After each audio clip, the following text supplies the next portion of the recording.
اعوذ باللہ من الشیطان الرجیم بسم اللہ الرحمن الرحیم ان اللہ وملائکتہ یصلون علی النبی یا ایہا الذین آمنوا صلوا علیہ وسلموا تسلیما اللہم صلی علی سیدنا و نبینا و شفیعنا و مولانا محمد وعلی آل محمد وبارک وسلم۔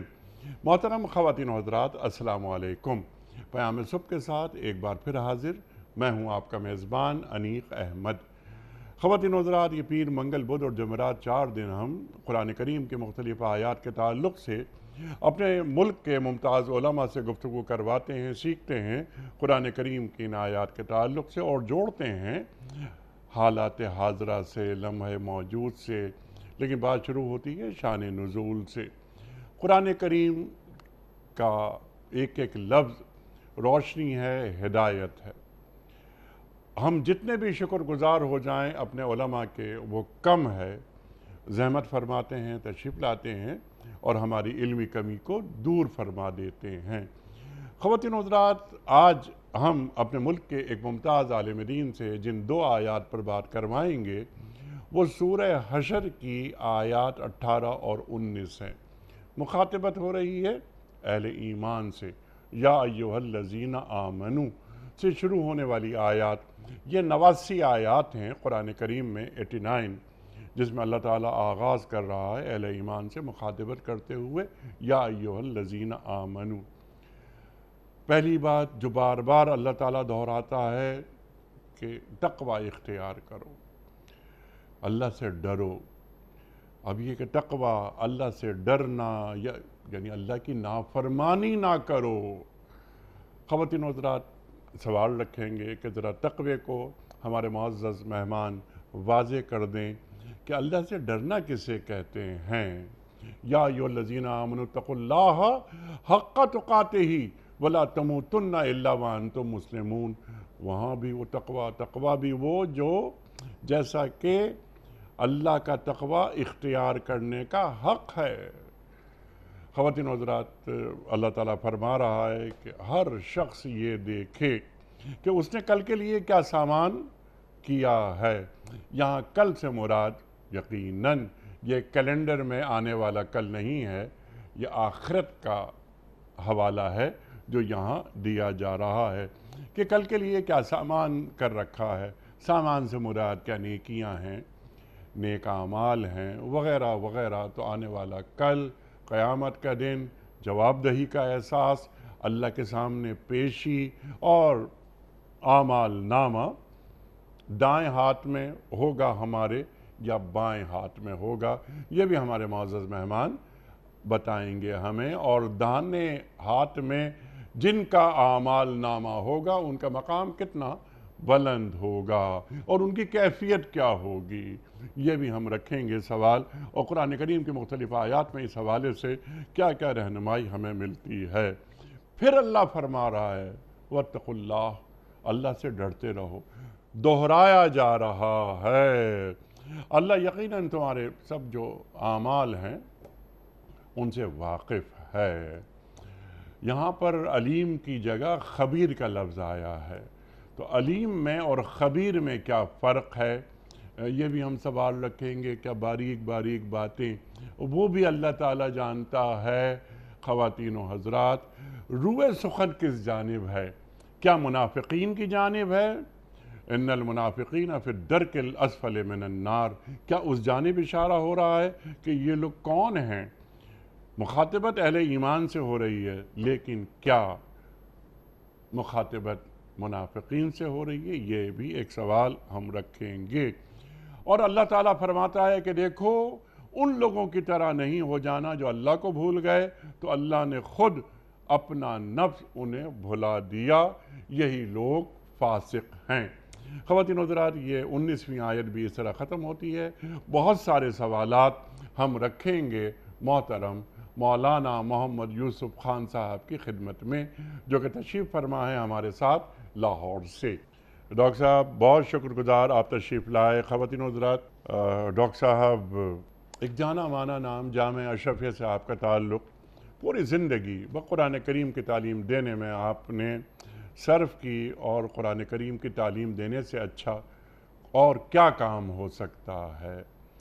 ڈاکٹر صاحب کو خوش آمدید کہتے ہوئے پروگرام کا آغاز اللہ تعالیٰ کے بابرکت نام سے، سورہ حشر اور آیات 18 اور 19۔ اعوذ باللہ من الشیطان الرجیم، بسم اللہ الرحمن الرحیم۔ یا ایہا الذین آمنوا اتقوا اللہ ولتنظر نفس ما قدمت لغد واتقوا اللہ ان اللہ خبیر بما تعملون۔ ولا تكونوا كالذين نسوا الله فأنساهم أنفسهم أولئك هم الفاسقون۔ صدق اللہ العظیم۔ اے لوگوں جو ایمان لائے ہو، اللہ سے ڈرو اور ہر شخص یہ دیکھے کہ اس نے کل کے لیے کیا سامان کیا ہے۔ اللہ سے ڈرتے رہو، اللہ یقیناً تمہارے ان سب اعمال سے باخبر ہے جو تم کرتے ہو۔ ان لوگوں کی طرح نہ ہو جانا جو اللہ کو بھول گئے تو اللہ نے انہیں خود اپنا نفس بھلا دیا، یہی لوگ فاسق ہیں۔ خواتین و حضرات محترم، مولانا یوسف صاحب کی خدمت میں اس سے پہلے کہ ہم رکھیں آج کے پروگرام کے حوالے سے پہلا سوال، کل کے پوچھے گئے سوال کا درست جواب اور آج کا سوال آپ کی خدمت میں۔ کل کا سوال ہمارا یہ تھا کہ بیعت رضوان کس موقع پر ہوئی؟ درست جواب صلح حدیبیہ کے موقع پر۔ آج کا سوال نوٹ فرما لیجئے۔ قرآن کریم میں اللہ تعالیٰ کے نزدیک سب سے زیادہ عزت والا کس کو قرار دیا گیا ہے؟ متقی کو، نمازی کو یا روزے دار کو؟ جو درست جواب آپ سمجھتے ہوں روانہ فرمائیے۔ ہمارے فون نمبرز ہیں 0092214527009۔ ہمارا دوسرا فون نمبر ہے 009221343000980۔ ہمارا ای میل ایڈریس ps@duniatv.tv۔ ہمارا واٹس ایپ کا نمبر ہے 009232182509194۔ ڈاکٹر صاحب ارشاد فرمائیے، یا ایہا الذین آمنوا سے اس آیت کا آغاز ہو رہا ہے، یعنی سورہ حشر اور آیت نمبر 18۔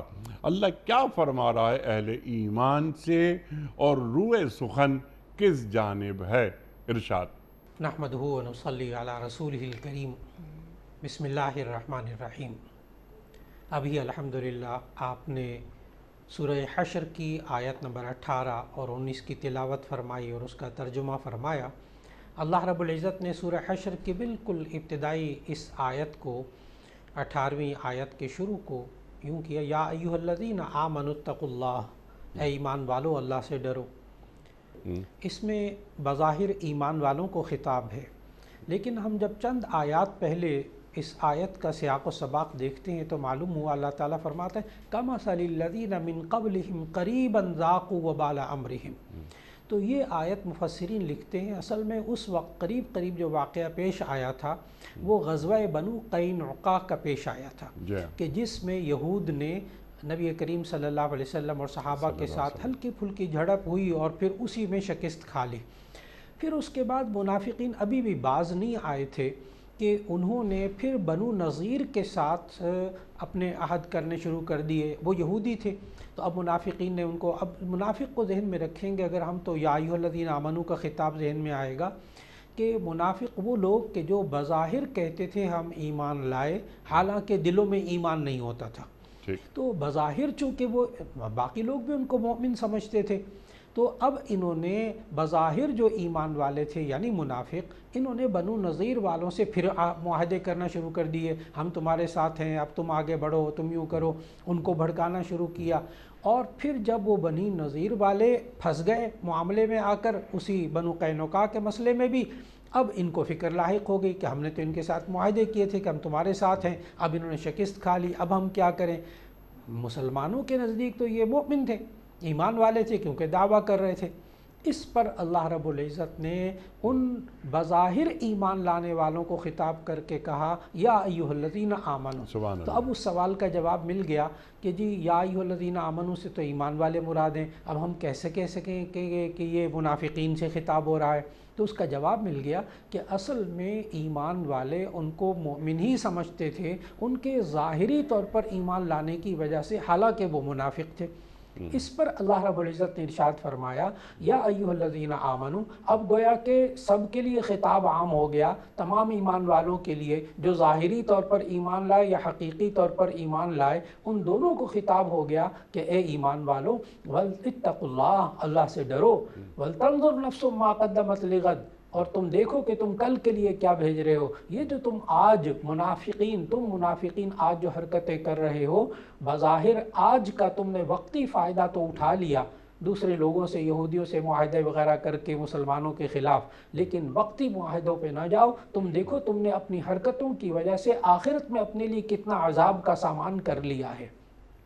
اور وہ عذاب کیا کہ ان المنافقین فی الدرک الاسفل من النار، کہ یہ منافق جو ہے یہ جہنم کے سب سے نچلے طبقے میں رہے گا، کیونکہ شرک کرنے والا تو شرک کرتا رہا، اللہ اس کو بھی عذاب دے گا جس کی موت شرک کی حالت میں ہوئی۔ لیکن اللہ تعالیٰ نے ان منافقوں کو کہا کہ تم ایمان ظاہر کرتے ہو، تمہارا مقام جو ہے ان مشرکین سے بھی زیادہ بدتر ہوگا، اور تمہارے ساتھ وہ سلوک ہوگا جو مشرکین سے بھی زیادہ بدتر ہوگا۔ تو اللہ تعالیٰ نفاق سے محفوظ فرمائے، اور ہمیں آئندہ کل کے لیے کیا کرنا ہے اس کی فکر ہم سب کو بھی عطا فرمائے۔ سبحان اللہ، سبحان اللہ، سبحان اللہ، سبحان اللہ۔ اچھا ڈاکٹر صاحب، جو آپ نے بات فرمائی ابھی، تو ذہن میں ایک بات یہ آتی ہے جس طرف آپ نے اشارہ بھی فرما دیا کہ ان المنافقین فی الدرک الاسفل من النار کی جب ہم بات پڑھتے ہیں قرآن کریم میں، تو اس سے زیادہ سخت سزا جو منافقین کے تعلق سے اللہ تعالیٰ فرما رہا ہے، کیا ہمیں کہیں اور نظر آتی ہے؟ اللہ رب العزت نے ان منافقین کے لیے دنیا میں بھی رسوائی رکھی اور آخرت میں بھی رسوائی رکھی۔ جی ہاں۔ اور ایسی صورت کے اندر یہ وہ لوگ ہیں منافقین کہ جن کو اللہ تعالیٰ دنیا میں بھی رسوا کرتا ہے اور آخرت میں بھی رسوا سبحان کرتا اللہ، ہے۔ سبحان اللہ۔ اس لیے منافقین کے لیے اللہ رب العزت نے کوئی گنجائش نہیں رکھی۔ پورے قرآن مجید کا مطالعہ کیجئے تو معلوم ہوتا ہے کہ اللہ رب العزت نے ان کو دنیا اور آخرت میں رسوا کرنے کا وعدہ کر رکھا ہے، اور اللہ نے ایسا ہمیشہ کر کے دکھایا۔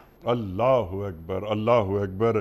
اچھا ڈاکٹر صاحب، اس سے پہلے کہ میں ابھی یا ایھا الذین آمنوا اور اتقوا اللہ اس پر آپ سے بات کرواؤں، اس سے پہلے ذرا یہ، کیونکہ بہت زیادہ گفتگو میں یہ لفظ آ رہا ہے منافق منافق منافق، یہ منافق کو کیسے پہچانا جاتا ہے کہ یہ منافق ہیں؟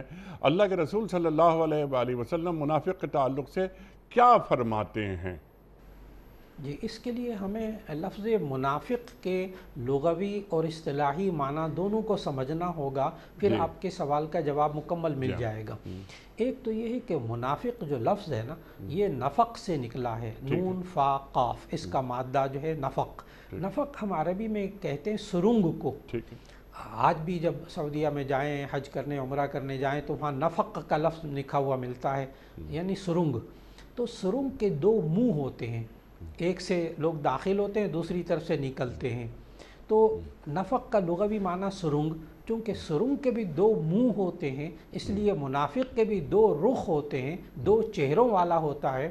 ایک چہرہ اس کا ہوتا ہے ایمان والوں کی طرف، وَإِذَا لَقُوا الَّذِينَ آمَنُوا قَالُوا آمَنَّا، جب ان سے ملتا ہے ایمان والوں سے کہتے ہیں ہم ایمان لائے۔ وَإِذَا خَلَوْا إِلَىٰ شَيَاطِينِهِمْ قَالُوا إِنَّا مَعَكُمْ إِنَّمَا نَحْنُ مُسْتَهْزِئُونَ، کہ ہم تو تمہارے ساتھ، ہم تو ویسے ہی ان مسلمانوں کا مذاق اڑا رہے تھے۔ تو معلوم ہوا کہ یہ منافق کو منافق اس لیے کہتے ہیں، اس کے بھی دو رخ ہوتے ہیں۔ اور جس اصطلاحی اعتبار سے منافق جس کو کہا جاتا ہے، وہ ہے کہ اندر دل میں ایمان نہ ہو اور ظاہری طور پر یہ کہیں کہ ہم مومن ہیں، یہ ہے منافق اعتقادی۔ اب علماء نے، محدثین نے مختلف آیات اور احادیث کی روشنی میں دو تقسیمیں الگ الگ کر دیں کہ ایک ہے منافق اعتقادی کہ دل سے تو ایمان نہیں رکھتا لیکن ظاہری طور پر وہ کہتا ہے کہ میں مسلمان ہوں، میں مومن ہوں، تو اس کا جواب یہ ہے کہ اب ہم کسی کو اس وقت ظاہری طور پر دیکھ کر ہم نہیں کہہ سکیں گے کہ یہ منافق ہے۔ وہ نبی کریم صلی اللہ علیہ وسلم کا دور تھا جب وحی نازل ہوتی تھی، اللہ رب العزت خود بتا دیتے تھے نبی صلی اللہ علیہ وسلم کو بذریعہ وحی کہ دل سے یہ ایمان نہیں لایا۔ آج ہم کسی کو نہیں پہچان سکتے کہ یہ دل کے اندر ایمان ہے کہ نہیں ہے، اور نبی صلی اللہ علیہ وسلم نے ظاہری حالات کو دیکھ کر دل کے اوپر لے جانا، اس سے صحابہ کو بھی منع فرمایا۔ جیسے ایک غزوے کے اندر ایک صحابی کے سامنے دشمن آیا تو اس نے جب تلوار بالکل قریب دیکھی نا کہ اب تو یہ مجھے مار دیں گے، تو اس نے کلمہ پڑھ لیا۔ اب جب کلمہ پڑھ لیا تو صحابی نے سیدھی سیدھی بات ہے کہ بھی ڈر کے مارے پڑا، انہوں نے گردن اڑا دی۔ اب یہ بات نبی صلی اللہ علیہ وسلم کو پتہ چلی تو نبی صلی اللہ علیہ وسلم نے ان صحابی کو بلایا اور بلا کر پوچھا کہ جب اس نے کلمہ پڑھ لیا تھا تو پھر ایسی صورت میں آپ نے اس کو کیوں قتل کیا؟ تو انہوں نے صحابی نے کہا یا رسول اللہ اس نے ڈر کے مارے پڑا تھا۔ اس وقت نبی صلی اللہ علیہ وسلم نے 3 مرتبہ ناراض ہو کر یہ سوال کیا، ہلا شققت قلبہ، ہلا شققت قلبہ، تو نے اس کا دل کیوں نہ چیر کے دیکھا؟ اللہ اکبر، اللہ یعنی اکبر۔ انسان ظاہری طور پر کیسے فیصلہ کر سکتا ہے کہ یہ دل سے ایمان لایا تھا یا نہیں لایا تھا؟ یعنی صحابی کو یہ اختیار نہیں دیا نبی صلی اللہ علیہ وسلم نے، ان کو تو یہی کہا کہ آپ ظاہری طور پر ہی یقین کر لیتے۔ معلوم ہوا کہ دل سے ایمان لایا یا نہیں لایا، اب ہم دل کے حال کو تو نہیں جان سکتے، یہ تو صرف اللہ جانتا ہے۔ لہذا علماء محدثین لکھتے ہیں کہ اب ہم کسی کو منافق اعتقادی نہیں کہہ سکتے کیونکہ ہمیں نہیں پتا اس کے دل میں ایمان ہے یا نہیں ہے، لیکن ایک ہے منافق عملی، منافق فعلی، کہ نبی صلی اللہ علیہ وسلم نے فرمایا کہ آیت المنافق ثلاث، کہ منافق کی 3 نشانیاں ہیں۔ ایک روایت میں 3 بتائیں، ایک میں 4 بتائیں۔ 3 تو یہ ہیں کہ اذا حدث کذب، جب بات کرے جھوٹ بولے، وَإِذَا وَعَدَ أَخْلَفَ، جب وعدہ کرے وعدہ خلافی کرے، وَإِذَا اؤْتُمِنَ خَانَ، اور جب اس کے پاس امانت رکھی جائے تو وہ خیانت کرے۔ چوتھی ایک اور حدیث میں ہے اذا خاصم فجر، جب جھگڑے بد زبانی کرے۔ تو نبی صلی اللہ علیہ وسلم نے یہ 4 نشانیاں بتائیں، لیکن اس کے باوجود تمام محدثین یہ لکھتے ہیں کہ اگر اس بندے کے اندر یہ 4 نشانیاں موجود ہوں، جب بات کرے جھوٹ بولے، جب وعدہ کرے وعدہ خلافی کرے، جب اس کے پاس کوئی امانت رکھی جائے وہ خیانت کرے، جب جھگڑے وہ بد زبانی کرے، 4 نشانیاں بھی موجود ہوں تو ہم یوں کہیں گے کہ اس کے منافقوں والے اعمال ہیں۔ ہم یہ نہیں کہہ سکتے یہ منافق اعتقادی ہے، یہ پکا منافق ہو گیا، ایسا کہنے سے بچنا چاہیے۔ اس لیے ہمارے معاشرے میں آج کل جو رواج ہے نا ایک دوسرے کو منافق کہنے کا، یہ بڑی غلط بات ہے، بڑی غلط بات ہے۔ منافق ایک دم نہیں کہنا چاہیے، یوں کہہ دیں کہ یہ منافقوں والے کام کر رہا ہے، لیکن منافق اعتقادی کہنا، یہ فتوے لگانا، اس سے بچنے کی بہت کوشش ہونی چاہیے، کیونکہ اللہ تعالیٰ نے اس سے منع کیا ہے۔ ایک مسلمان کسی دوسرے مسلمان کو کبھی منافق نہیں کہہ سکتا۔ جی بالکل، اور اس کا جواب اللہ تعالیٰ نے سورہ حجرات میں دیا۔ اللہ تعالیٰ نے فرمایا بئس الاسم الفسوق بعد الایمان، ایمان لانے کے بعد کسی کو کافر یا منافق کہنا یہ گناہ کی بات ہے، گناہ کبیرہ ہے، اس لیے بہت احتیاط کی ضرورت ہے، ایک دوسرے کو ایک دم منافق نہیں کہہ دینا چاہیے۔ اللہ اکبر، اللہ اکبر، بالکل واضح کر دی ڈاکٹر صاحب آپ نے بات۔ اچھا اب یہاں پر میں چاہتا ہوں کہ ایک ایک لفظ پر ہم آپ سے سیکھیں۔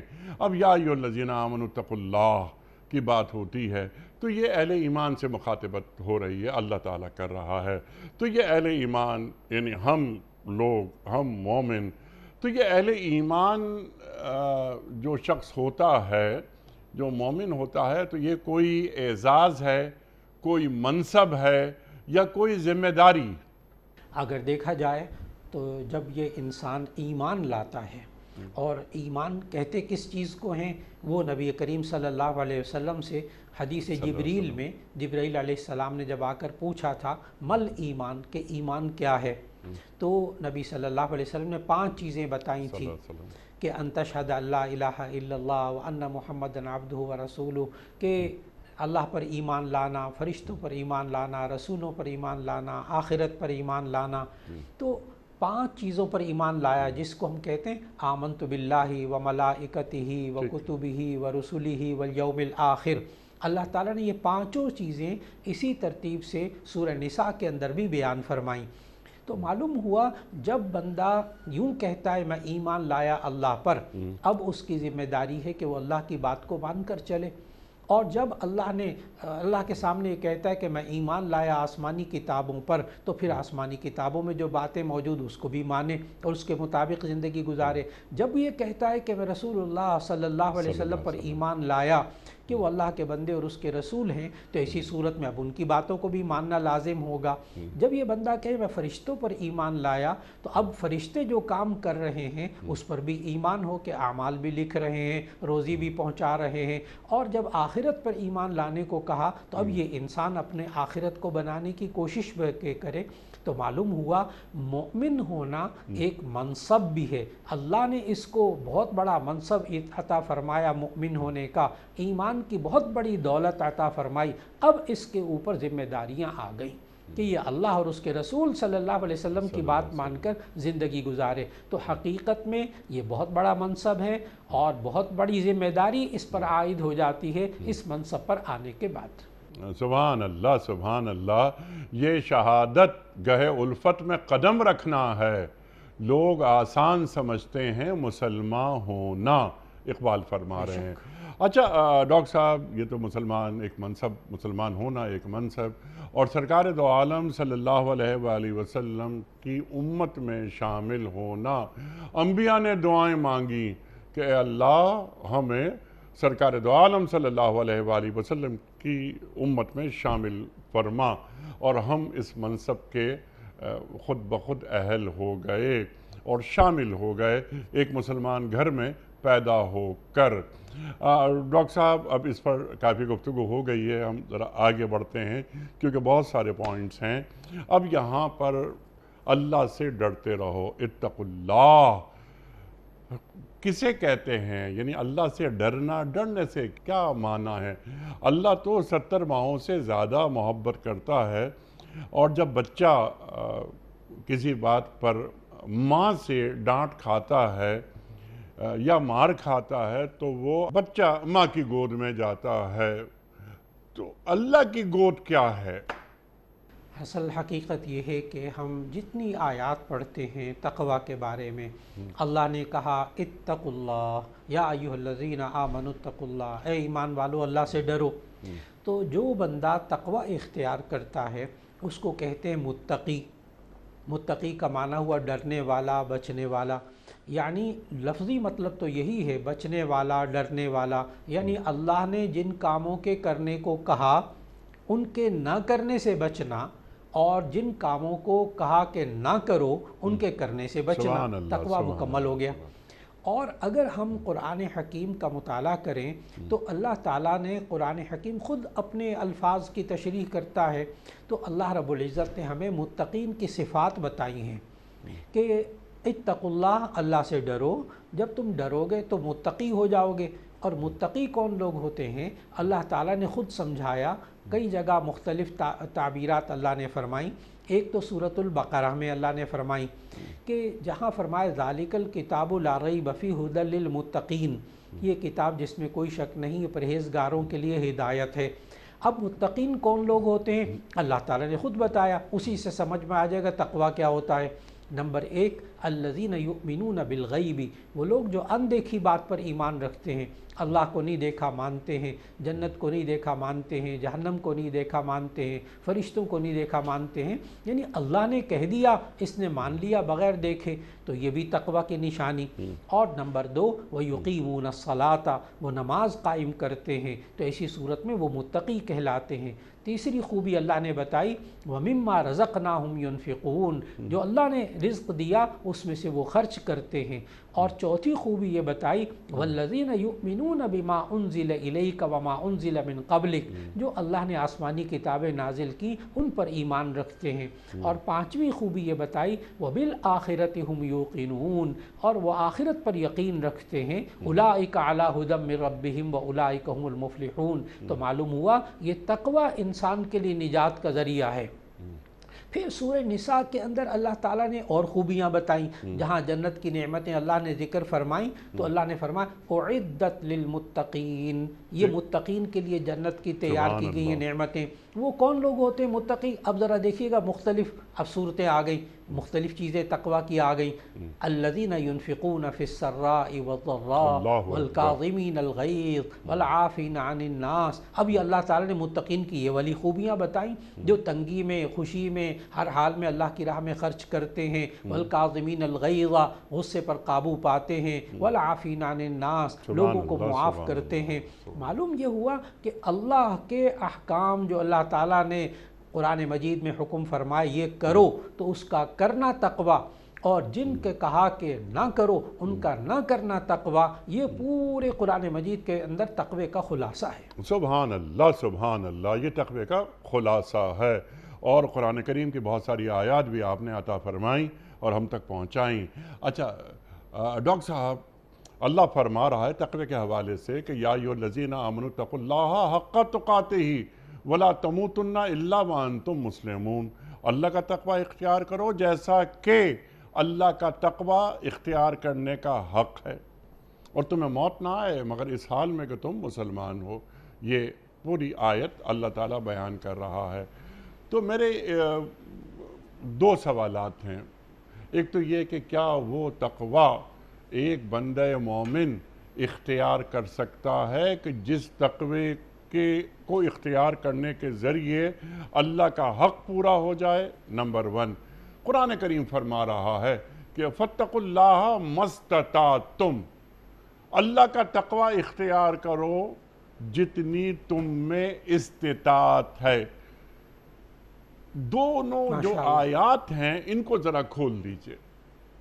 جی، آپ نے پہلی آیت تو سورہ آل عمران کی وہ آیت تلاوت فرمائی، یا ایھا الذین آمنوا اتقوا اللہ حق تقاتہ، اے ایمان والو تم اللہ سے ڈرو جیسے اس سے ڈرنے کا حق ہے۔ واقعی جب ہم ترجمہ سنتے ہیں نا یہ والا، تو عام بندہ ترجمہ سن کے یہی کہہ سکتا ہے، کہتے ہیں کہ جی وہ ہم تو اللہ سے ڈرنے کا حق ادا نہیں کر سکتے، ہم تو بڑے گناہ گار ہیں۔ لیکن جب ہم مفسرین کی تفسیر احادیث کی روشنی میں اس آیت کی پڑھتے ہیں تو حیرت ہوتی ہے کہ اللہ سے ڈرنے کا تو حق ہر شخص ادا کر سکتا ہے۔ مفسرین لکھتے ہیں کون شخص اللہ سے ڈرنے کا حق ادا کر سکتا ہے؟ فرمایا مختصر بڑی تفسیریں لکھی، ساری تفسیروں کا نچوڑ نکال کر بعض مفسرین نے لکھ دیا کہ اللہ سے ڈرنے کا حق کون ادا کر سکتا ہے۔ فرمایا مفسرین نے احادیث کی روشنی میں کہ جس شخص نے حلال کو حلال سمجھا پوری زندگی، اور جس شخص نے حرام کو حرام سمجھا پوری زندگی، اس نے اللہ سے ڈرنے کا حق ادا کر دیا۔ اب اگر اس چیز کو دیکھا جائے تو یہ تو ہر انسان کے بس میں ہے۔ اور آپ سورہ بقرہ کی اگر ایک آیت ذہن میں رکھیں، سب لوگ جو سننے والے دیکھنے والے، کہ لا یکلف اللہ نفسا الا وسعها، اللہ تعالیٰ بندے کو پابند کرتا ہے اس کی طاقت کے مطابق۔ اگر اللہ سے ڈرنے کا حق ادا کرنا بندے کے بس میں نہ ہوتا، اللہ کبھی اس کا حکم نہ دیتا۔ اللہ نے جو حکم دیا ہے بندے کو کہ اے ایمان والو تم اللہ سے ڈرو جیسے اس سے ڈرنے کا حق ہے، معلوم ہوا بندہ اس کو کر سکتا ہے۔ ایک بات دوسری جو آپ نے آیت پڑھی نا فاتقوا اللہ ما استطعتم، کہ تم اللہ سے ڈرو جتنا تم طاقت رکھتے ہو، تو اس کا مطلب یہ ہوا کہ جہاں جا کر انسان بے بس ہو جائے وہاں اللہ کی پکڑ نہیں ہے۔ اور جہاں جہاں اللہ سے ڈرنے کی وہی دو باتیں، نمبر 1 جو کام اللہ نے کرنے کو کہے ہیں ان کو کرنا تقوی ہے، جن کاموں کو اللہ نے کہا ہے مت کرو تو وہ نہ کرنا تقوی ہے۔ یہ والی بات کہاں تک ہے؟ انسان مستطاعتم، جتنی تم طاقت رکھتے ہو، اور جہاں بے بس ہو جاؤ وہاں ہم آیت پڑھیں گے سورۃ البقرہ کی آیت نمبر 173۔ اللہ تعالیٰ نے فرمایا فَمَنِ اضْطُرَّ غَيْرَ بَاغٍ وَلَا عَادٍ فَلَا إِثْمَ عَلَيْهِ، کہ جو بندہ مجبور ہو جائے، بے بس ہو جائے، بغاوت کرنا اس کا مقصود نہ ہو، حد سے آگے بڑھنا مقصود نہ ہو، فلا اسم علیہ، تو اس پر کوئی گناہ نہیں ہوگا۔ معلوم ہوا جہاں انسان بے بس ہو جائے، اللہ کے حکم پر عمل نہ کر سکے کسی وجہ سے، اللہ اس کی پکڑ نہیں فرمائے گا، سبحان اللہ، لیکن جو انسان کے بس میں ہو وہاں اللہ پکڑ کرے گا۔ سبحان اللہ، سبحان اللہ۔ ڈاکٹر صاحب بالکل واضح کر دیا آپ نے۔ اب یہ فاتقوا اللہ ما استطعتم، اتنا تقویٰ تو اختیار کرو جس کی تم میں استطاعت ہے۔ کلیئر ہو گئی بات۔ لیکن ڈاکٹر صاحب جب یہ آپ بات فرما رہے تھے یا ایھا الذین آمنوا اتقوا اللہ حق تقاتہ کے حوالے سے، کہ زندگی بھر یعنی اپنی پوری زندگی جو اللہ تعالیٰ کی جانب سے حلال اور حرام کے جو اصول دے دیے گئے اس پر زندگی کی آخری سانس تک عمل کرنا، کلیئر ہو گئی یہ بات۔ لیکن ڈاکٹر صاحب ایک سوال یہ ہے کہ ایک حتی المقدور کوشش ایک ہماری ہے، ہم حلال و حرام کے حوالے سے ہر وہ کام کرتے ہیں کہ جو اللہ تعالیٰ نے فرما دیا، لیکن تقوی میں یقیناً آپ ہم سے بڑھ کر ہیں۔ آپ کا تقوی اور ہمارے تقوی میں بڑا فرق ہے، تو یہ حلال اور حرام پر عمل کرنے کے حوالے سے ایک لیول میرا ہے، ایک لیول آپ کا ہے، تو اللہ تعالیٰ کے نزدیک مقبول لیول کون سا ہے؟ ماشاءاللہ ماشاءاللہ۔ اسی لیے امام غزالی رحمہ اللہ نے اپنی کتاب احیاء العلوم میں تقوی کے درجات لکھے، اور اس میں آپ کا سوال کا جواب ملتا ہے کہ اس میں انہوں نے یوں لکھا کہ تقوی کا ادنا درجہ ہے یہ والا، کہ انسان حلال کو حلال سمجھے، حرام کو حرام سمجھے، یہ تقوی کا ادنا ترین درجہ، کم از کم یہ ہر بندہ کر سکتا ہے۔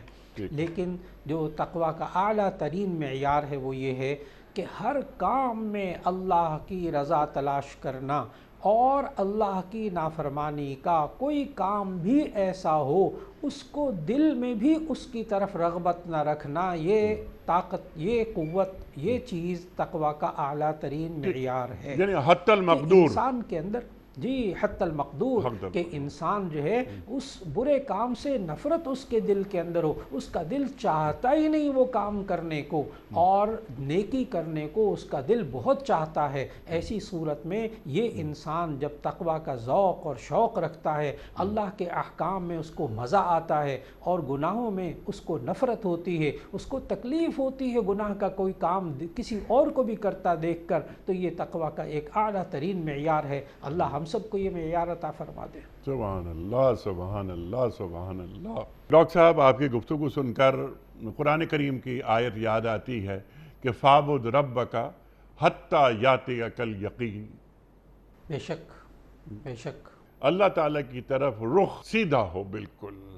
اور آپ نے جس طرح بات فرمائی کہ ایک کھیتوں میں کام کرنے والا شخص ہو یا ایک متقی پرہیزگار بڑا اعلیٰ منصب رکھنے والا شخص ہو، بس یہ دیکھیں، ہر آدمی یہ دیکھے کہ وہ اپنی بہترین صلاحیت اللہ تعالیٰ کی فرما برداری میں کس طرح لگاتا ہے۔ سبحان اللہ، سبحان اللہ۔ اچھا ڈاکٹر صاحب، اب اللہ فرما رہا ہے کہ ہر انسان ہر شخص یہ دیکھے، یعنی اہل ایمان سے مخاطبت ہو رہی ہے، ہر شخص سے مراد مومن، یہ دیکھے کہ اس نے کل کے لیے کیا سامان کیا ہے۔ اب جس طرح میں نے انٹرو میں بات کہی تھی، کل سے مراد یعنی آنے والا کل نہیں ہے، کیلنڈر والا کل نہیں ہے، تو کل سے مراد ڈاکٹر صاحب یقیناً یہ آخرت ہے، نمبر 1 یہ، نمبر 2 پھر اللہ تعالیٰ بات فرما رہا ہے وَاتَّقُوا اللَّهَ، تو اللہ تعالیٰ کو یہ بات دہرانے کی ضرورت کیوں محسوس ہوئی؟ ماشاءاللہ، ایک تو اللہ رب العزت نے جو فرمایا نا وَلْتَنْظُرْ نَفْسٌ مَا قَدَّمَتْ لِغَدٍ، کہ چاہیے کہ اصل میں یہ امر غائب کا صیغہ ہے، وَلْتَنْظُرْ آگے نفسن چونکہ مؤنث سے سماعی آ رہا ہے اس لیے یہ مؤنث صیغہ آیا، وَلْتَنْظُرْ نَفْسٌ مَا قَدَّمَتْ لِغَدٍ، کہ دیکھے ہر شخص ما قدمت لغد، اس نے کل کے لیے بھیجا۔ تو تمام مفسرین کا اس پر احادیث کی روشنی میں اتفاق ہے کہ لفظ غد سے مراد کل یعنی روز قیامت ہے، اور انسان کی کل کب آتی ہے؟ جب اس کا اس دنیا سے رابطہ ختم ہوتا ہے اور موت شروع ہوتی ہے اور موت آتی ہے۔ اب وہ پتہ نہیں آج آ جائے کل آ جائے تو اگلے لمحے آ جائے تو یہ بھی کل ہی ہے اس کی۔ تو ایسی صورت میں انسان کو یہ دیکھنا چاہیے کہ میں کل کے لیے آگے کیا بھیج رہا ہوں، اس لیے کہ اس کے پاس جان ہے، اس کے پاس مال ہے، یہ دو نعمتیں ہیں۔ اور اللہ رب العزت نے سمجھایا کہ یہ انسان کل کے لیے کیا بھیجے، کل کے لیے کیا بھیجنے سے مراد، اس میں ہم جب پڑھتے ہیں اللہ رب العزت نے فرمایا کہ ان اللہ اشتری من المؤمنین انفسهم واموالهم بان لهم الجنہ، کہ یہ انسان ایسا ہے کہ جس سے اللہ تعالیٰ نے ایمان والوں سے ان کی جانوں کو، ان کے مالوں کو خرید لیا ہے اس بات کے بدلے میں کہ ان کو جنت ملے گی۔ معلوم ہوا حالانکہ مال کا مالک بھی اللہ ہی، حقیقی مالک اللہ ہے، جان کا مالک بھی اللہ ہے، لیکن اللہ نے تھوڑی دیر کے لیے جان مال دیے ہیں، چند سالوں کے لیے، چند مہینوں کے لیے۔ اب اللہ یوں فرما رہا ہے کہ اللہ نے خرید لیا ہے ایمان والوں سے ان کی جان اور مال کو اس بدلے میں کہ ان کو جنت ملے گی۔ لہذا یہ انسان اپنی جان کو اور اپنے مال کو صرف اور صرف جنت کمانے میں لگا دے بس۔ میں اپنی جان کو کہاں لگاؤں گا کہ مجھے آخرت میں اللہ اس کا بدلہ دے گا، میں اپنے مال کو کہاں لگاؤں گا کہ اس کا بدلہ مجھے اللہ آخرت میں دے گا۔ اگر یہ انسان کی زندگی میں سوچ بن جائے کہ یہ اپنا وقت، اپنی جان، اپنا مال یہ صرف اور صرف ان کاموں میں لگائے جو اللہ اور اس کے رسول صلی اللہ علیہ وسلم نے جن کاموں کی اجازت دی ہے، یہ سوچنا کہ اگر ہم ان چیزوں میں پڑ جائیں کہ اپنی جان اور اپنا مال بس اللہ کے لیے لگانا ہے، تو ایسی صورت میں کیا دنیا کے اور کام کوئی نہیں کرنے ہم؟ کیا پھر ہم نارمل زندگی نہیں گزار سکتے؟ تو اس کا جواب ذہن میں بہت اچھی طرح رکھنا چاہیے کہ اللہ ہمیں نارمل زندگی ہی سکھاتا ہے، اور اب نارمل زندگی سے اللہ بچاتا ہے۔ یہ جھوٹ بولنا اب نارمل زندگی ہے، یہ چوری کرنا اب نارمل زندگی ہے، یہ دوسرے کے حق تلفی کرنا، دوسرے کو تکلیف پہنچانے میں وقت لگانا، سوچنا، عمل کرنا، یہ سب کے سب اب نارمل زندگی ہے۔ اللہ نارمل زندگی کی طرف لانا چاہتا ہے کہ یہ انسان ہر وقت یہ دیکھتا رہے۔ اور اس کے لیے اگر حضرت عمر رضی اللہ تعالیٰ عنہ کا وہ جو قول ہے مختلف بزرگوں کی طرف منسوب روایات میں ملتا ہے، زیادہ تر حضرت عمر رضی اللہ تعالیٰ عنہ کے لیے ملتا ہے، اس سے ما قدمت لغد سمجھ میں آتا ہے، وَلْتَنْظُرْ نَفْسٌ مَا قَدَّمَتْ لِغَدٍ، کہ انسان دیکھتا رہے اس نے کل کے لیے کیا بھیجا ہے۔ تو حضرت عمر رضی اللہ تعالیٰ عنہ کا ایک چھوٹا سا جملہ ہے، فرمایا حاسبوا قبل ان تحاسبوا، تم اپنا حساب کتاب کر لو اس سے پہلے کہ تم سے حساب لیا جائے۔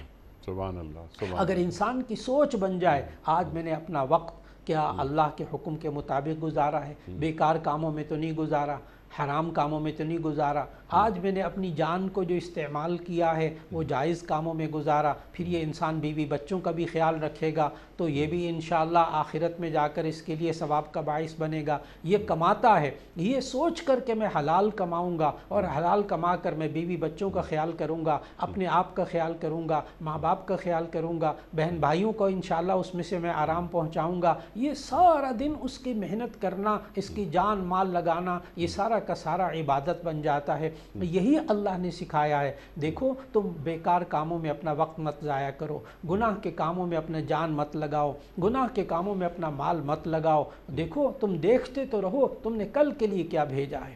اور حقیقت یہ ہے کہ جو انسان اپنا مال اللہ کے حکم کے مطابق خرچ کرتا ہے وہی اس کا باقی رہتا ہے۔ ما عندکم ینفد وما عند اللہ باق، جو تمہارے پاس ہے وہ تو فنا ہونے والا ہے، جو اللہ کے پاس ہے وہ باقی رہنے والا ہے۔ اگر انسان اپنی جان اور مال کو اللہ کے حکم کے مطابق استعمال کرے تو یقین جانے کہ اس کا سودا بہت سستا ہے اور بہت کامیاب سودا ہے اس کا۔ اور اگر اس نے لوگوں کو دکھ پہنچانے میں اپنا وقت لگایا، اگر لوگوں کو تکلیف پہنچانے میں اور لوگوں کے غیبتوں میں اور چغل خوریوں میں وقت گزارا اور اسی طرح اپنے مال کو غلط چیزوں میں استعمال کیا تو ایسی صورت میں یہی اس کے لیے وبال جان بن جائے گا۔ اس لیے انسان کو ہر وقت یہ سوچنا چاہیے میں کل کے لیے کیا بھیج رہا ہوں، کل کی تیاری کیا کر رہا ہوں۔ سبحان اللہ، یعنی آخرت کی تیاری کیا ہو رہی ہے اور جنت ہمیں حاصل ہوگی، یعنی کتنا بڑا انعام اللہ تعالی ہمیں دے رہا ہے اور ہمیں جنتوں کے وارثوں میں شامل ہونا چاہیے۔ ڈاکٹر صاحب آپ نے تو جو قرآن کریم کی آیت ابھی تلاوت فرمائی، سبحان اللہ سبحان اللہ، یعنی آپ نے اس کا کینوس کتنا بڑا کر دیا کہ ان اللہ اشتری من المؤمنین انفسہم واموالہم بان لہم الجنہ، میری جان میری مال میں نے اللہ سے سودا کر لیا ہے جنت کے عوض۔ اللہ اور اللہ کے رسول صلی اللہ علیہ وآلہ وسلم کو ہم وہاں نظر آئیں جہاں وہ ہمیں دیکھنا چاہتے ہیں، اور وہاں سے غیر حاضر نظر آئیں جہاں وہ ہمیں دیکھنا نہیں چاہتے۔ ڈاکٹر صاحب پروگرام کا آخری حصہ اللہ تعالیٰ فرماتا ہے، پھر ایک خبیر کا لفظ یہاں اللہ رکھ رہا ہے کہ اللہ تمہارے اعمال سے بخوبی واقف ہے۔ ایسا نہیں کہ میری بدعمالیاں اللہ تعالیٰ کے علم میں نہیں آ رہی، یا میرے نیک اعمال اللہ تعالیٰ کے علم میں نہیں آ رہے۔ کرامن کاتبین ہیں ہمارے ساتھ۔ یہاں پر میں نے ایک سوال انٹرو میں یہ رکھا تھا کہ اللہ تعالیٰ نے اپنی صفت علیم نہیں رکھی، خبیر رکھی ہے۔ ارشاد۔ جی ماشاءاللہ، اس میں علم اور خبر میں جب ہم لغوی معنی کے اعتبار سے ان دونوں لفظوں میں فرق کرتے ہیں تو بات بہت واضح ہو جاتی ہے کہ علیم کا معنی علم سے ہے، علم کا معنی ہے جاننا، یعنی ایک انسان خود بخود جانتا ہے ایک بات، تو ظاہر ہے اللہ تو عالم الغیب ہے، علیم وہ سب کچھ جانتا ہے، علیم بما تعلمون جو کچھ آپ جانتے ہیں وہ اللہ سب جانتا ہے۔ ایک ہے جاننا، بذات خود معلومات رکھنا، یہ بھی اللہ تعالیٰ کی صفت ہے، کامل علم اللہ کے پاس ہے۔ لیکن ایک ہے خبر، خبر کہتے ہیں جو واقعہ ہو چکا اس کے بارے میں پتہ چل جانا، اس کو کہتے ہیں خبر۔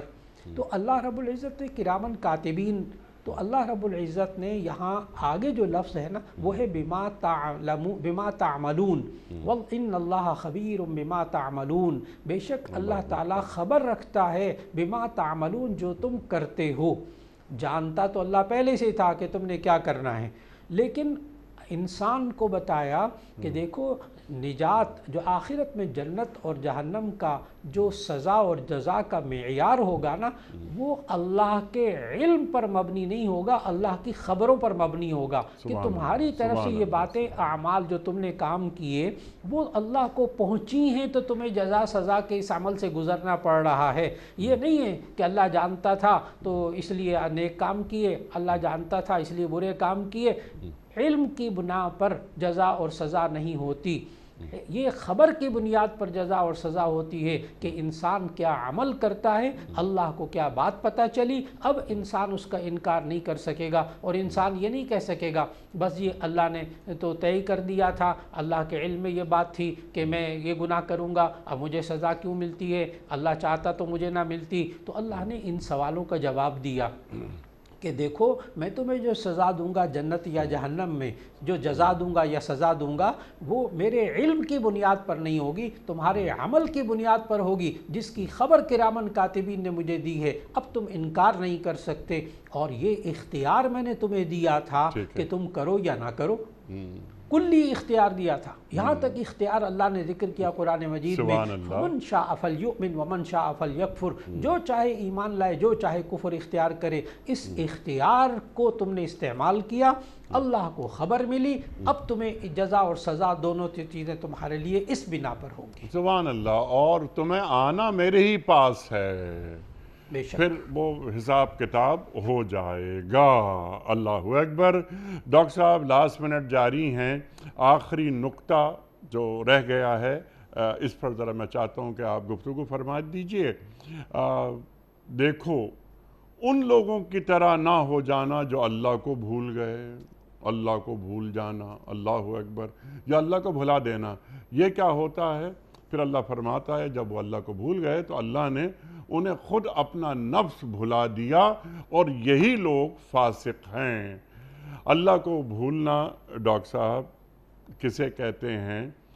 اور اس سے زیادہ بری بات اور کیا ہو سکتی ہے کہ اللہ تعالیٰ کسی انسان کو یا کسی قوم کو اس کے حال پہ چھوڑ دے، اس کو بھلا دے۔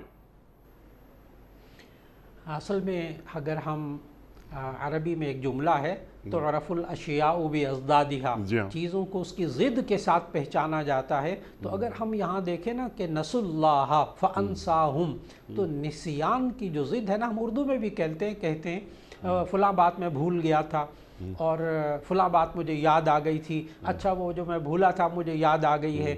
تو ایک ہے بھولنا اور ایک ہے یاد رکھنا. ٹھیک ہے. اور عربی میں یاد رکھنے کو کہتے ہیں ذکر اور بھلانے کو کہتے ہیں نسیان.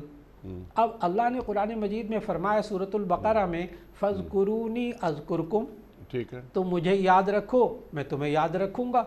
اور سورہ حشر کی اس آیت نمبر 19 میں فرمایا تو مجھے بھلا دو گے میں تمہیں بھلا دوں گا. اللہ اکبر. ایک دم اتنی بات واضح ہو جاتی ہے اور پوری بات سمجھ میں آ جاتی ہے کہ یہ اللہ کو بھلانا کیا ہوتا ہے، کہ یہ انسان اللہ کا نام نہ لے، اللہ کو یاد ہی نہ کرے. کیسے؟ جیسے کوئی انسان بیمار ہو جاتا ہے، اللہ تعالیٰ سب بیماروں کو صحت عطا فرمائے اور سب کو بیماریوں سے بچائے رکھے. اگر کوئی بندہ کسی کو ہارٹ اٹیک ہو جاتا ہے، پھر اس کے بعد وہ تندرست ہو جاتا ہے آپریشن کے بعد، تو اس کا بیان سننے والا ہوتا ہے. کبھی کبھی میں بیمار ہو گیا تھا، سنا تھا کہ آپ ہارٹ اٹیک ہو گیا تھا، آپ کا آپریشن ہوا. جی میرا بائی پاس آپریشن ہوا، بس میرا ہارٹ اٹیک ہو گیا تھا. اس کے بعد پھر وہ بڑا اچھا ڈاکٹر، بڑا اچھا اسپتال، اور دوائیاں نہیں ملتی تھی، پھر میں نے یوں خرچ کیا پیسہ اور باہر سے دوائیاں منگوائیں، اب میں ٹھیک ہو گیا ہوں. اب دیکھیے گا پوری اسٹیٹمنٹ، پورے بیان کے اندر اللہ کا ایک دفعہ نام نہیں ہے. کاش یہ انسان اللہ کو نہ بھلاتا اور یوں کہتا یہ بس مجھے اللہ کی طرف سے آزمائش آ گئی تھی، ہارٹ اٹیک ہو گیا تھا، اللہ نے بڑا ایک قابل ڈاکٹر دے دیا تھا، اللہ نے اس کے ہاتھ میں بڑی شفا رکھی تھی، اور پھر اللہ نے پیسہ بھی دیا تھا تو دوائیاں بھی باہر سے منگوا لیں، اللہ نے ایسے بندوں کے ذریعے انتظام کروایا، اللہ نے مجھے شفا دے دی. اب یہ وہ والی بات ہے جو اللہ نے سمجھائی ہمیں اس آیت کے اندر، لا تکونوا کالذین نسوا اللہ فانساہم انفسہم. ٹھیک. تم ان لوگوں کی طرح مت ہو جاؤ کہ جنہوں نے اللہ کو بھلا دیا پھر اللہ بھی ان کو بھلا دیتا ہے. تو ڈاکٹر صاحب کا اشارہ یہاں یہودیوں کی طرف ہے؟ بے شک ان منافقین کی طرف اور ان یہودیوں کی طرف ہے جن سے خطاب ہو رہا ہے. دیکھو جب تم اللہ کا ساتھ دو گے، اللہ کو یاد کرو گے، تو ایسی صورت میں انشاءاللہ اللہ بھی تمہیں یاد کرے گا اور تمہاری خبر رکھے گا. لیکن اگر تم نے اللہ کو بھلا دیا اور ایسی صورت میں مسلمانوں کے دشمنوں کے ساتھ معاہدے کر کے مسلمانوں کو تکلیف پہنچانے کی کوشش کی اور اللہ کو سامنے رکھ کر اس کو یاد نہ کیا، تو اللہ بھی تمہیں بھلا دے گا اور تم اس وقت ایسی مصیبتوں میں پھنسو گے کہ پھر ایسی صورت میں اللہ تمہیں دنیا میں بھی عبرت کا سامان بنا دے گا. اچھا ڈاکٹر صاحب، قرآن کریم کی ایک آیت اور یاد آتی ہے کہ فلما زاغوا ازاغ اللہ قلوبہم. جی فلما زاغوا ازاغ اللہ قلوبہم، جب اللہ تعالی جب وہ خود ٹیڑھے ہو گئے تو اللہ نے ان کے دلوں کو ٹیڑھا کر دیا. اللہ کبھی ایسا نہیں کرتا کہ کوئی انسان ہدایت کی تلاش میں رہے اور اللہ اس کو ہدایت پر نہ لائے، یہ ہو نہیں سکتا. ان اللہ لا یظلم الناس شیئا، اللہ تعالیٰ کبھی کسی پر ظلم نہیں کرتا. یہ انسان خود اپنے ہاتھ سے اپنے لیے گڑھا کھودتا ہے، ورنہ اللہ نے اس کو اختیار دیا تھا یہ اللہ سے ڈرتا رہے، اللہ کو یاد کرتا رہے. سبحان اللہ سبحان اللہ. اقیم الصلاۃ لذکری، میری یاد کے لیے نماز قائم کرو. اللہ اکبر. ڈاکٹر صاحب بہت ساری باتیں، بہت سارے نکات ایسے ہیں جو گفتگو میں مزید آنے چاہیے تھے، لیکن الحمدللہ ہم نے سورہ حشر کی آیات 18 اور 19 پر کافی پوائنٹس گفتگو میں آ گئے اور آپ نے احاطہ فرمایا. آپ کا بڑا ممنون، بڑا شکر گزار. وقت مکمل ہوا خواتین و حضرات. آج کے پروگرام کا کوئز، کل کا سوال ہمارا یہ تھا کہ بیعت رضوان کس موقع پر ہوئی؟ درست جواب صلح حدیبیہ کے موقع پر. آج کا سوال نوٹ فرما لیجئے. قرآن کریم میں اللہ تعالیٰ کے نزدیک سب سے زیادہ عزت والا کس کو قرار دیا گیا ہے؟ متقی کو، نمازی کو، یا روزے دار کو؟ جو درست جواب آپ سمجھتے ہوں روانہ فرمائیے. ہمارے فون نمبرز ہیں 0092213452709. ہمارا دوسرا فون نمبر ہے 0092223300980. ہمارا ای میل ایڈریس ps@duniatv.tv. ہمارا واٹس ایپ کا نمبر ہے 009232182500194. وقت قرآن دازی کا. کراچی میں کوئی مہمان نہیں تو یہ پرچی میں نکال لوں، اور نکل گئی پرچی. اور یہ ہیں خوشاب سے میاں یاسر عرفات. خوشاب سے میاں یاسر عرفات صاحب، آپ کی خدمت میں دنیا ٹی وی کی جانب سے دینی کتب پر مشتمل گفٹ ہیمپر آپ کے گھر بذریعہ کوریئر روانہ کیا جا رہا ہے. آپ کو بہت بہت مبارک ہو. پیام صبح کا اختتام ہوتا ہے روزانہ ایک قول پر، اور وہ قول ہوتا ہے صاحب نہج البلاغہ امیر المومنین حضرت علی مرتضیٰ کرم اللہ وجہہ کا. آپ فرماتے ہیں، جو شخص علم کے سوا کسی دوسرے طریقے سے ہدایت طلب کرتا ہے وہ گمراہ ہو جاتا ہے. جو شخص علم کے سوا کسی دوسرے طریقے سے ہدایت طلب کرتا ہے وہ گمراہ ہو جاتا ہے. سبحان اللہ سبحان اللہ. اپنے میزبان انیق احمد کو کل تک کے لیے اجازت دیجیے. خدا حافظ.